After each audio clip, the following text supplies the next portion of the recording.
시청자 여러분 안녕하십니까. MBN 프레스룸입니다. 오늘은 윤경호 MBN 논설위원, 권상희 시사평론가가 함께하겠습니다. 네, 기자가 현장 속으로 가는 프레스코입니다.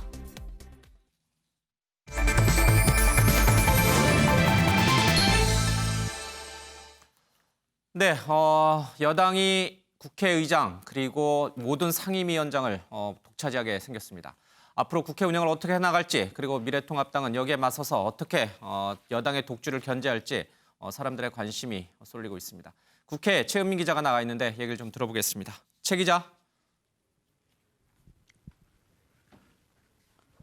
네, 국회입니다. 미래통합당과의 원구성 협상이 결렬되면서 더불어민주당은 어제 바로 본회의를 열고 16개 상임위원회 위원장을 단독 선출했는데요. 오늘은 일제히 그 위원회들의 회의를 열고 상임위별로 지금 개별, 추경 예산 심사에 돌입했습니다.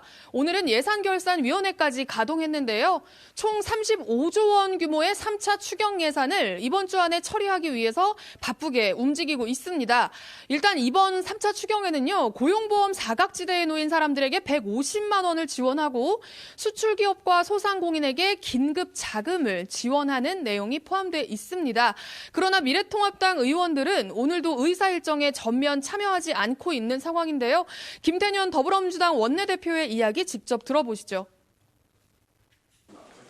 어제 원구성을 마친 것은 국회 정지 상태를 막고 국민의 삶을 지키기 위한 불가피한 선택이었습니다. 일하는 국회의 문은 활짝 열려 있습니다. 하루빨리 국회에 복귀하길 바랍니다. 민주당은 6월 임시국회가 끝나는 대로 곧바로 7월 임시국회를 소집하겠습니다. 3차 추경이 아니더라도 국민을 위해 국회가 할 일이 산적해 있습니다. 최 기자, 야당인 미래통합당은 지금 어떻게 하고 있습니까? 네, 말씀하신 대로 미래통합당은 원구성 협상이 더불어민주당에 폭거하면서 지금 국회 참여를 보이콧하고 있습니다. 오늘도 상임위원회에 참여하는 대신 오전 10시부터 바로 이곳에서 의원총회를 열고 향후 대응 방안을 논의했는데요. 조금 전에 끝나서 해산했는데 그래도 의미 있는 이야기가 나왔습니다. 민주당이 정한 3차 추경 처리 시한이 7월 3일 이번 주 말이거든요. 그런데 11일까지 시한을 주면 3차 추경 심사에 미래통합당도 참여하겠다는 뜻을 밝힌 겁니다. 최영두 미래통합당 원내대변인의 이야기도 한번 직접 들어보시죠. 사실은 무리하고 과도한 예산도 많습니다. 때문에 7월 3일까지라면 저희들은 참여하기 어렵습니다. 현실적으로. 이건 뭐 국회를 통법부로 만들고 출장소로 만드는 것 이상 덜러리 세우는 것밖에 아무것도 안 됩니다. 그리고 저희들 예결위도 더 강제 배정을 해놓은 상태입니다. 어제 사임계를 냈는데 사임계가 수리되지도 않았습니다. 활동하기 어렵습니다. 7월 11일까지 시한을 준다면은 저희 당은 예결위에 참여해서 예산의 문제를, 추경의 문제를 본격적으로 검토하고 심의해서 정말 추경의 목적에 맞는 예산을 함께 만들어낼 것입니다.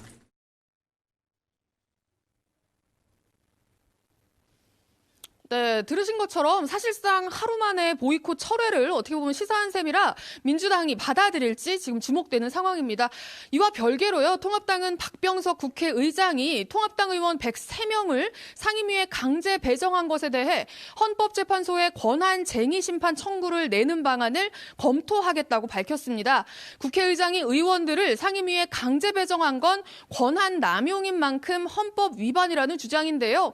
주호영 원내대표는 어제 협상 결렬 후 민주당에서 김종인 비대위원장을 결렬의 배후로 지목한 부분에 대해서도 불쾌한 심경을 드러냈습니다. 같이 한번 들어보시죠.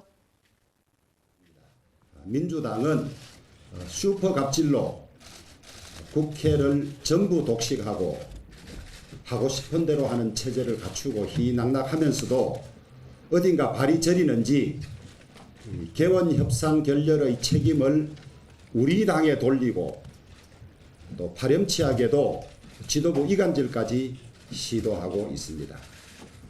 결코 지도부 간의 견해가 달라서 한 것이 아니란 점을 다시 한번 분명히 밝혀둡니다.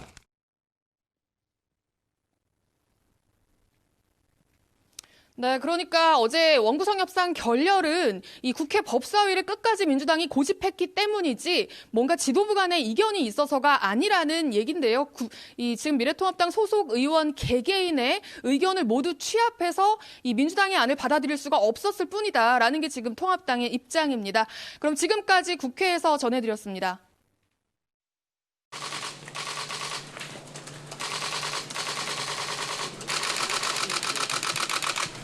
이로써 미래통합당과의 협상은 결렬되었습니다.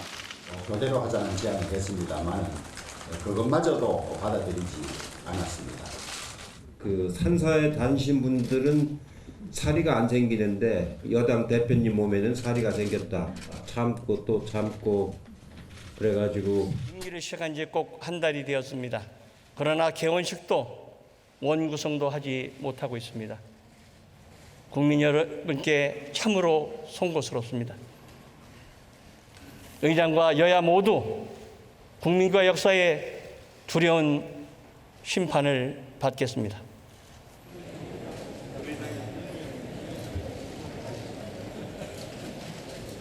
김태년 의원이 국회 운영위원장에 당선되었음을 선포합니다. 2020년 6월 29일 오늘은 대한민국 국회가 없어지고 일당 독재가 선언된 날로 역사에 기록될 것입니다. 네, 국회 상황이 심상치가 않습니다. 하나하나 좀 풀어가겠습니다. 김태일 기자. 어제 상황을 먼저 좀 정리를 해야 될 거예요. 국회의장단과 17개 상임위, 정보위를 제한 상임위원장들이 모두 여당이 독식을 한 거죠? 그렇습니다. 일단 지난 15일에 이제 법사위원장을 포함한 6개 상임위원장이 먼저 선출이 됐고요. 이미 뽑았고. 그렇습니다. 어제 이제 나머지 11개 상임위원장이 선출이 됐는데 어제 본회의는 통합당 의원들이 전원 불참한 가운데 민주당 이 여당에만 의해서 본회의가 열렸습니다. 그러면서 11개 지금 그 상임위원장이 선출이 됐는데 다만 이 정보위원장은 선출이 되지 않았어요. 국회법에 이제 국회 부의장단하고 협의가 되는 과정이 있는데 지금 통합당 그 정진석 의원이 부의장을 하지 않겠다 그러면서 지금 한석이 공석이거든요. 그래서 정보위원회를 뺀 지금 17개 상임위원장이 모두 민주당 출신으로 지금 선출이 된 상황입니다. 예.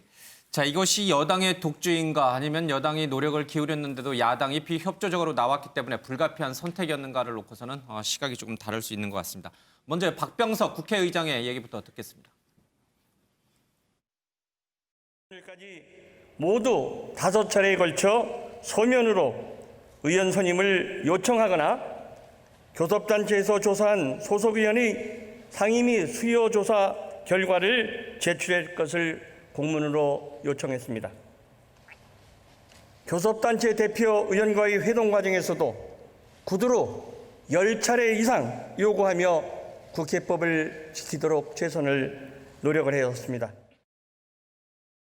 김태일 기자, 지금 박병석 국회의장의 얘기를 들어보면 중립을 지켜야 되는 국회의장이 최대한 중재를 하려고 노력을 했다. 그리고 야당에게 상임위원 명단을 제출하라라고 거듭거듭 얘기했고 5번의 요구를 했다라는 얘기가 나옵니다. 그러니까 노력을 최대한 국회의장은 했다라고 하는데 왜 협상이 결렬된 겁니까? 그렇습니다. 일단 이제 박병석 국회의장은 이전부터 민주당이 빨리 본회의를 열어서 이 상임위 구성을 완료하자라고 했지만 지금까지 이제 여야 협의를 강조하면서 본회의를 미뤄왔거든요. 그러면서 이제 이 상황이 급변화된 게 지금 벌써 이제 그제부터 시작을 합니다. 그제 이제 여야 그 원내대표가 국회의장실에서 오후 5시쯤 만나서 한 3시간 반 동안 협의를 했어요. 그래서 당시 기자들 사이에서는 이렇게 협의가 오래되는 걸 보면 이게 좀 합의가 되는 거 아니냐 뭐 이런 기대감도 있었는데 결국 이제 합의는 되진 않았어요. 근데 그 상당한 의견 접근이 이루어졌다 이런 얘기가 나왔었거든요. 그러면서 가합의안 6개 항목에 대한 가합의안에 대해서 여야가 합의를 했다 이런 얘기도 좀 나왔습니다. 그게 뭐냐면 일단은 그 상임위원장은 민주당하고 통합당하고 11대 7로 나눠서 맡는다. 그리고 그 후반기 법사위원장은 대선 이후에 여당이 되는 당에서 맡기로 한다. 그리고 그 윤미향 의원 그리고 한명숙 전 총리 사건에 대해서 국정조사, 청문회 등을 시행한다 등 6개 합의에 그 가안에 합의를 했다 이렇게 밝혔고요. 다음 날이죠. 이제 어제 이제 본회의 전에 다시 오전에 여야 대표가 만났습니다. 그래서 이때 이제 합의가 이루어지는 거 아니냐 이렇게 됐는데 협상이 결렬이 돼 버렸어요. 그러면서 어제 이제 여당 단독으로 본회의가 열렸는데 민주당은 최대한 양보했지만 통합당이 거부했다 이렇게 밝혔고요. 예. 통합당은 민주당이 상생과 협치를 걷어찼다 그러면서 서로 이제 니탁 공방을 지금 하고 있는 그런 예. 상황입니다. 그러니까 지금 문제가 되고 있는 것이 법사위원장인데 주호영 미래통합당 원내대표는 2년씩, 그러니까 상반기 하반기씩 나눠서 여야가 한 번씩 맞자 이런 얘기를 했잖아요. 근데 그 입장이 바뀌었어요? 26일 날 합의했던 그 입장이 바뀌었어요? 일단은 그 주호영 원내대표는 말씀하신 대로 전반기, 후반기 예. 여당하고 이제 민주당하고 통합당하고 나눠서 하자 그랬는데 김태년 민주당 원내대표가 이걸 거부했어요. 예. 그런데 이제 박병석 국회의장이 그러면 전반기에는 민주당이 맞고 후반기에는 대선이 있으니까 대선에 승리해서 여당이 되는 그 당이 맞자라고 중재안을 내밀었거든요. 예. 그런데 주호영 원내대표가 이를 또 거부를 한 거죠. 그러면서 최종적인 합의가 깨진 걸로 그렇게 지금 알려지고 있습니다. 그러면 주호영 의원의 안에 대해서 김태년 의원이 민주당 원내대표가 거부를 했고 박병석 의장의 중재안에 대해서는 주호영 의원이 또 거부를 하는 형식이다. 그렇습니다. 예, 그러면서 협상이 결렬됐고 어제 단독으로 민주당이 국회의장단과 17개 상임위원장을 모두 독식하는 그런 일이 벌어졌습니다. 유호정 기자, 지금 미래통합당은 뭐라고 그럽니까? 일단은 이 단독 원구성에 반발해서 예. 상임위 명단도 제출하지 않은 상태고요. 또 앞으로 이 민주당이 진행하는 국회 일정에 참여하지 않겠다라면서 국회 일정의 보이콧을 예. 선언을 했습니다. 그런데 지금 추경 심사가 앞두고 있는 상황이잖아요. 예, 지금 진행을 하고 있죠? 네, 예. 앞에서 이제 최은미 기자가 얘기를 한 것처럼 7월 11일까지 시한을 준다면 추경 심사에 참여하겠다라는 입장을 지금 추가로 내놓은 상황입니다. 이 민주당이 추경 처리 시한을 6월 국회 회기 전인 7월 3일로 이제 마감 시한을 정해놨는데요. 예. 이때까지 아니라 11일까지 시한을 준다면 추경 심사에 참여하겠다라는 추가 입장이 나온 상태인데요. 이 상황을 조금 더 지켜봐야 할 것 같습니다. 예. 지금 상임위원 배정은 국회의장이 임의로 했죠? 야당 의원들이 상임위원 명단을 제출하지 않아서. 네, 그렇습니다. 의장이 지금 강제 배정한 상황입니다. 예. 그러니까 본인이 가고 싶은 상임위가 있을 텐데 그 상임위에 가지 못하고 엉뚱한 상임위에 가는 사례도 생길 것 같아요. 네, 그렇습니다. 예. 이제 지성호 의원 같은 경우에는 이제 북한 탈북자 출신으로서 자신이 국회의원 됐으니 뭐 외통이라든지 아니면은 뭐 그에 관련된 그런 쪽에서 일하고 싶은데 엉뚱하게도 문광희로 배정이 됐다고 해서 좀 반발하는 것 같아요. 네, 그렇습니다. 실제로 오늘 SNS에 문체부에 강제 배정이 됐다라면서 예. 반발 글을 올렸는데요. 그러면서 지금 통합당이 비상의원총회를 이제 열고 있는 상황입니다. 아무래도 지금 단독 원구성에 어떻게 대응할지 이 대응책을 마련하고 있는 상황인데 예. 의족, 의수 벗고 목발 짚고 1박 2일 비상의원총회 참석하러 간다라는 글을 올리면서 좀 반발하는 입장을 다시 한번 표명을 예. 했습니다. 그래서 페이스북에 의족과 의수를 저렇게 이제 내놓는 그런 사진까지 올렸습니다. 자, 민주당이 독재 정치를 하는 것인가, 독식을 한 것이 잘못된 것인가, 아니면은 절대 양보하지 않는 그리고 이번 총선의 민의를 전혀 수용하지 않는 미래통합당이 억지를 부리는 것인가, 뭐 시각 차이가 분명히 있을 것 같습니다. 윤 의원은 어떻게 보세요? 합의를 이뤄내지 못했다는 점에서는 독주가 맞죠. 독주가 맞다. 예. 그러니까 87년에 6.29 선언 이후에 어찌됐든 대한민국의 민주주의 그리고 대의 정치, 의회 정치 이런 것들이 뭔가 새로운 국면으로 시작이 됐고요. 88년 13대 총선에서 여소야대가 이루어지지 않았습니까? 이제 그때부터 어찌됐든 의석수에 비례해서 나누기로 했는데 이걸 여야 간의 합의를 이루지 못한 상태에서 상임위원장을 전부 독식한다. 예. 다른 나라하고 비교를 해보면 미국이 대표적으로 위너 테이크스 올이라고 하지 않습니까? 한 석이라도 많은 곳이 상임위원장을 전부 가져가요. 예. 그리고 거기는 상임위원장을 누가 하느냐도 아주 명료합니다. 위원회 내에서 영어로 얘기하면 시니어리티라고 하는데요. 다선 위주로 가장 선수가 높은 분이 무조건 위원장을 맡게 돼 있습니다. 그런 곳을 빼고는 뭐 영국이든 뭐 일본도 한때는 그렇게 모두 다 가져가는 체제를 하다가 의석수에 비례해서 하는 걸로 바꿨는데 그게 예를 들어서 의원 내각제는 이런 형태고 뭐 대통령 중심제는 이런 형태다. 꼭 이렇게 나눠지지는 않아요. 결국은 이제 여야 합의에 의해서 그리고 그 정치 문화가 반영이 되는 건데 이번의 경우는 합의를 이뤄내지 못한 상태에서 일방적으로 했다는 점에서는 문제가 있는 거죠. 그럼 비판받아 마땅할 겁니다. 뭐 11대 7로 됐으면 굉장히 합리적일 텐데 문제는 법사위 아니겠어요? 그러니까 법사위를 그럼 계속 지금같이 놔두고 또 다음 예를 들면 지금 저는 뭐 통합당 측에서도 나중에 당사자들이 이 다수당이 될 기회를 왜 못 찾겠습니까? 정치라는 건 항상 살아있는 생물인데 그렇다면 그때 가서도 그러면 또 법사위를 지금처럼 운영하는 거를 그대로 놔둘 거냐? 그러면 이번 기회에 법사위의 권한을 흔히 말하는 자구와 법안 체계 심사 이 권한을 과연 법사위에 그대로 두어서 상원처럼 행세하도록 하는 걸 둘 거냐? 아니면 이번 기회에 그것도 같이 문제 테이블에 올려서 그걸 바꾸는 게 좀이라도 정치 제도가 진일보하는 기회가 되지 않을까? 뭐 다시 결론적으로 말씀드립니다만 이번 사태의 책임은 집권 여당에게 몽땅 있다고 저는 봅니다. 예. 통합당에서는 야당을 설득할 만큼 설득했고 기다릴 만큼 기다렸다. 물론 이제 박병석 국회의장도 그런 얘기를 좀 하십니다. 그러니까 미래통합당이 이번 총선의 민의를 전혀 고려하지 않고 억지 춘향식으로 고집을 부렸다라는 게 아마 이제 민주당의 입장인 것 같은데 통합당은 잘못한 게 없을까요? 그래서 일단 근데 의석수로만 보면 176석 대 103석이기 예. 때문에 뭐 민의는 민주당 편에 섰다라고 볼 수도 있습니다. 예. 그런데 정당 득표율을 보면 49.9% 대 42%가량 미래통합당이 또 얻었어요. 그러니까 국민의 절반의 목소리는 견제 세력으로서 법제사법위원장의 그러니까 야당이죠. 군소정당이 돼버린 야당이 차지해야 된다는 목소리가 어느 정도 저는 이게 설득력을 완전히 잃었다라고 생각은 하지 않거든요. 근데 애초에 처음에 6개 상임위원장이 배정됐을 때 뭐 제 의견은 실리를 택하는 것이 낫다라고 말씀을 드렸지만 지금 한 번 더 협상이 진행이 되지 않았습니까? 근데 저는 협상이라고 한다면 구체적인 아니어야 된다고 생각을 해요. 근데 지금 박병석 국회의장이 내놓은 협상안이 그러니까 구체적이라고 보기가 굉장히 어려운 게 2년 후 대선에서 이긴 정당, 그러니까 집권 여당이 되는 곳에서 법사위원장을 맡자 이렇게 했잖아요. 근데 이게 굉장히 구체적인 것 같지만 구체적인 게 아닌 것이 미래통합당이 이길지 민주당이 이길지는 알 수 없습니다. 그러니까 구체적인 협상안이 아니기 때문에 미래통합당에서는 거부했을 수밖에 없었다라고 보여지고요. 그리고 일단은 지금 거부된 상황에서 미래통합당이 글쎄요 어떤 수를 써서 국회에서 일하는 모습을 보여줄지가 관건이기는 한데 일단 제가 반대하고 싶은 모습은 장외투쟁하는 모습. 그건 국민들이 그래 뻔하지 뭐 이렇게 볼 수밖에 없는 모습이거든요. 그 모습이 아닌 장제원 의원이 뭐 세련된 모습으로 이 국회에 진입을 해야 된다라는 의견을 SNS에다 게재를 한 것 같습니다. 그 세련된 모습에 대해서 지금은 고민을 해야 될 시기가 아닌가라는 생각이 듭니다.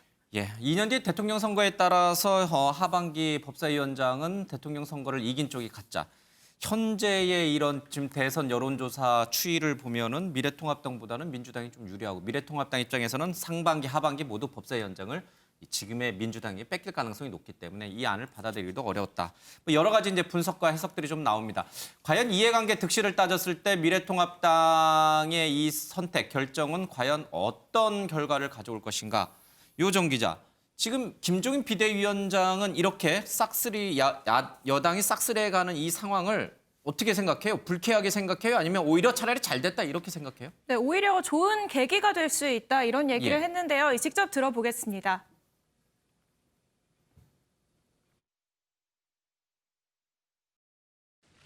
다수라고 해서 마음대로 자기네들 뜻대로 해야 되겠다고 하는 이런 억지를 쓰는 이상 우리가 이 소수가 거기에 어떻게 대항할 방법이 없는 것 같습니다. 제가 보기에 이것이 지금은 우리가 상당히 괴로움을 느끼는 그러한 순간이 될지 모르지만 장차 우리가 달성하려고 하는 목표를 위해서 오히려 하나의 큰 약이 될 수 있다고 하는 것을 저는 생각을 합니다. 네, 사실 협상이 결렬되기 이전부터도 사실 이 정치권 내에서 국회 내에서 통합당으로서는 좀 어떤 묘안이 없는 상황이 아닌가라는 우려가 많았는데요. 결국에 이렇게 민주당에서 모든 이 상임위를 다 가져가게 되는 상황까지 좀 국회에서 35년간 있지 않았던 일을 이제 가게 된 상황이잖아요. 그런데 이제 이에 대해서 김종인 위원장은 이 민주당이 억지를 쓰면은 방법이 없더라라고 얘기를 하면서 오히려 통합당 입장에서 좋은 계기가 될 수 있다라는 얘기를 남겼습니다.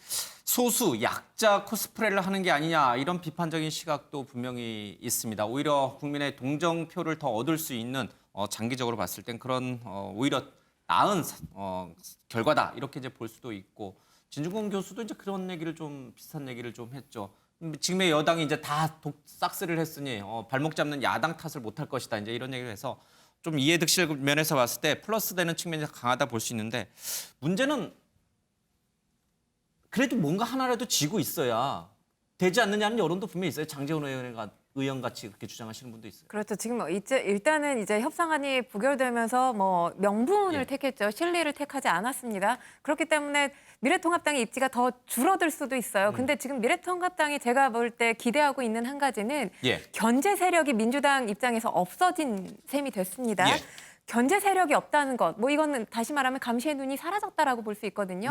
그렇다면 지금 수적으로 굉장히 우위를 점하고 있기 때문에 독주하다 보면 폭주할 가능성이 있거든요. 그러다 보면 이거는 뭐 미래통합당의 비판뿐만 아니라 국민의 비판에 직면하게 될 가능성이 굉장히 크기 때문에 그걸 지금 미래통합당은 기대하고 역이용하겠다라는 어떤 전략이 아닌가라는 생각이 듭니다. 여당은 여당 하고 싶은 대로 이제 다 할 수 있는 조건을 갖췄어요. 자, 이게 여당에게 도움이 될 것인지 아니면은 뭔가 정책 실패가 나왔을 때 더 이상 야당 탓을 못하게 됐더니 책임 또한 모두 여당의 몫으로 온전히 돌아갈 텐데 이게 오히려 독이 될지 야당은 그 계산하느라고 좀 분주할 것 같다는 생각이 좀 들어요. 야당 탓 더 이상 하기 어려워졌다 이 말 맞을 거예요. 그러니까 본회의도 사실상 지금 180석 확보하지 않습니까? 정의당을 포함하면 그보다 훨씬 넘어가니까 패스트트랙에도 올릴 수 있는데 패스트트랙 굳이 할 이유가 없잖아요. 없어졌죠. 상임위원회에서 한번 걸르는 것도 뭐 위원장이 모두 다 이렇게 차지하고 있다면 결국 야당이 통합당이 뭐 위원장을 뺏겼지만 위원장을 맡지 않고 있지만 상임위원회든 본회의든 들어와서 토론이든 또는 뭐 물리력은 뭐 어렵지만 어찌됐든 맡겠다고 나서지 않는 한은 여당의 독주가 지금 가능하도록 돼 있죠. 그러나 정치라는 게 여당의 독주라는 것만으로 과연 국민이 박수를 보낼 것이냐. 그게 가장 큰 아마 걸림돌이 될 겁니다. 국민의 비판적인 시각이 커지면 이 거대 여당의 뭐라 그럴까요? 이 힘을 쓰는 게 뭐 한계가 있을 수밖에 없으니까요. 자, 모든 것을 할 수 있게 됐지만 그만큼 모든 것에 대해서도 책임을 져야 되는 상황이 돼 버렸습니다. 근데 이 김태일 기자, 이 전체적인 협상 결렬을 놓고 앞서 이제 6개 가안에 대해서는 합의가 이루어졌다고 했잖아요. 지난 26일의 일이에요. 근데 이게 왜 한 닷새 만에, 사흘 만에 이렇게 뒤바뀌었는지 그 배후가 있는 것인가 이런 주장이 나와요. 왜 갑자기 가합의까지 이루어진 상황에서 왜 이렇게 끝내 결렬이 됐는지 그 책임은 누구에게 있는 것인지 누가 뒤에서 혹시나 그걸 깬 것인지. 그래서 이 민주당에서는 이 주호영 원내대표가 여야 협상할 때는 분위기가 좋다가도 당에만 갔다 오면 변한다. 분명히 이거는 김종인 위원장이 너무 과도하게 원내 상황에 개입하는 거 아니냐 이런 추측을 지금 내놓고 있거든요. 여야 입장 같이 한번 들어보시죠. 김태년 민주당 원내대표도 가합의안이 부결된 것은 김종인 비대위원장이 과도하게 원내 상황에 개입하는 것이라고 생각한다라고 밝혔어요. 그러니까 김종인 비대위원장의 입김이 작용한 것이 아니냐라는 분석들도 많던데 거기에 대해서는 어떻게 생각하십니까? 미래통합당 내부의 일이기 때문에 제가 뭐 속속들이 알 수 있는 것은 아닙니다만 정황으로 볼 때 김종인 위원장이 강력하게 개입했지 않았을까라고 생각되는 지점이 있습니다. 협상이 결렬이 됐는데 지금 여당에서는 야당이 틀었다는 거고 그 뒤에 김종인 위원장이 있다는 거예요. 상식선에서요. 힘을 가진 자가 틀지 힘이 약한 자가 틀지는 않습니다. 보통 이런 결과를 놓고. 그리고 뭐 저희 야당 입장에서는 이번에 김태년 원내대표께서 상당히 그 공간이 좁은 협상, 무슨 말이냐면 굉장히 경직된 협상을 했던 이유는 오히려 저희는 그 뒤에 청와대에 강경한 입장이 있지 않았나. 그러니까 김태일 기자, 이 지금 김종인 비대위원장이 모든 상임위를 여당이 싹쓸이해 가는 그런 모습을 국민에게 보여주기 위해서 일부러 협상안을 깼다 이런 뜻이군요. 그렇습니다. 이게 뭐 가합의안까지 나올 정도로 상황이 좋았는데 이게 밤새 뒤집혔다. 그럼 주호영 원내대표 가서 누구랑 상의했겠느냐? 당 지도부 아니냐? 그러니까 김종인 위원장이 여기에 개입을 한 거다. 이게 이제 민주당의 주장인 거고요. 반대로 통합당은 무슨 소리냐? 민주당이 청와대 눈치 보느라고 협상을 경직되게 하는 거 아니냐? 그래서 우리가 반대하는 거 아니냐라는 입장으로 맞받고 있는 상황입니다. 자, 누가 이 의도적으로 협상을 결렬시킨 것인지 아니면은 치열한 양쪽의 입장 차이가 좁혀지지 않았기 때문에 자연스럽게 이 협상이 결렬된 것이 그 책임 공방은 분명히 좀 있을 것 같습니다. 이게 중요한 문제는 아니에요. 이미 끝나버렸기 때문에. 근데 이제 이해득실을 따지면요. 예. 통합당 입장에서는 실제 7개라도 상임위원장을 가져가고 그다음에 국회에 지금 들어가서 추경 포함한 예산안 심사 등등에서 실리를 취하는 게 나중에 봤을 때 맞는 거였는지 아니면 지금 국민들에게 호소하고 우린 힘이 없는 완전히 야당이 지금 불쌍해졌습니다. 우리를 좀 도와주세요라고 호소하는 이것만으로 과연 더 얻는 게 많을지 그건 아마 곧 제가 보기에는 굉장히 빨리 평가가 금방 나올 것 같아요. 알겠습니다. 지금 여당은 전반적으로 이 국회를 장악하고 있기 때문에 이제 추경 문제에 대해서 지금 속도를 내고 있습니다. 앞서 이제 최은미 기자가 얘기한 대로요. 저희들 계속해서 정치권 상황을 좀 짚어보도록 하겠습니다.